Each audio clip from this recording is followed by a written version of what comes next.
Hello बच्चों, आइए प्रश्न को देखते हैं। 140 का अभाज्य गुणनखंड ज्ञात कीजिए। और यहाँ पे देखिए, सबसे पहले प्रश्न को हल करने से पहले हम इसकी मुख्य अवधारणा के बारे में चर्चा कर लेते हैं। मुख्य अवधारणा मुख्य अवधारणा में सबसे पहले हम लोग ये पढ़ने वाले हैं कि गुणनखंड क्या होते हैं। उसके बाद हम लोग पढ़ेंगे कि अभाज्य गुणनखंड क्या होते हैं। तो देखिए, सबसे पहले तो हम लोग बताते हैं, जैसे मान लो कोई संख्या है ए, इसको इसके छोटे छोटे टुकड़ों के रूप में लिख दिया इस तरीके से। मान लो बी गुणा में सी गुणा में डी गुणा में ई, इस तरह से इसको छोटे छोटे टुकड़ों के रूप में लिख दिया और इन सारे टुकड़ों को गुणा करने के बाद हमको संख्या मिलती है ए।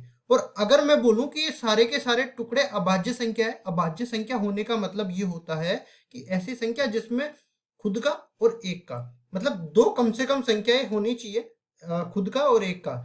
दो से कम भी नहीं हो सकती और दो से ज्यादा भी नहीं हो सकती। दो से कम होती है तो वो ना तो अभाज्य होती है ना ही भाज्य होती है। ऐसी संख्या केवल एक है, तो एक में केवल सम का भाग जाता है, तो ये ना तो अभाज्य है ना भाज्य है। अगर दो से ज्यादा संख्याओं का इसमें भाग जाता है तो वो भाज्य संख्या कहलाती है। केवल दो संख्याओं का भाग जाता है, खुद का और एक का, तो वो अभाज्य संख्या कहलाती है। तो देखिए, इस तरह से हम लोग इसके अभाज्य गुणनखंड हम लोग लिखते हैं।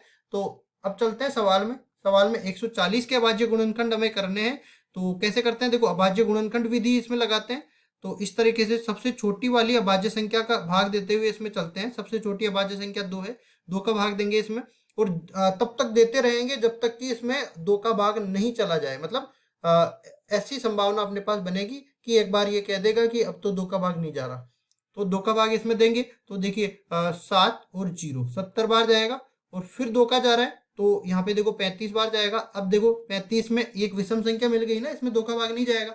तो 2 के बाद चलते हैं इससे बड़ी अभाज्य संख्या 3 में।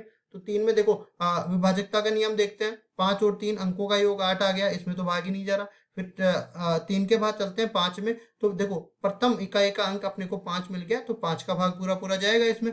तो यहाँ पे आ जाएगा, देखो 5 7 35 होता है, तो यहाँ पे बन गया 7।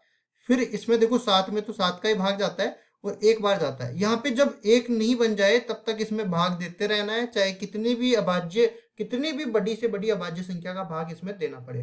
तो देखिए, यहाँ पे जो 140 था, इसको गुणनखंड रूप में लिखते हैं। तो ये बन जाएगा 2 गुणा में 2 गुणा में 5 और ये गुणा में 7 हो जाएगा। अब देखो, यहाँ पे आप देख सकते हो, अभाज्य गुणनखंड इसमें ज्ञात करना था। तो इसके अभाज्य गुणनखंडों में केवल अभाज्य संख्या ही अपने पास आ रही है। और इसको क्या लिख सकते हैं, 140 को इस तरीके से भी लिख सकते हैं कि 2 की घात तो 2 बन जाए, गुणा में 5 बन जाए, गुणा में 7 बन जाए। ये दोनों अपने पास इसके अभाज्य गुणनखंड हो सकते हैं। और केवल अभाज्य गुणनखंड ही हमें ज्ञात करना था, तो यही हमारा उत्तर हो जाएगा। आशा करता हूँ ये सवाल आपको समझ में आया होगा। धन्यवाद।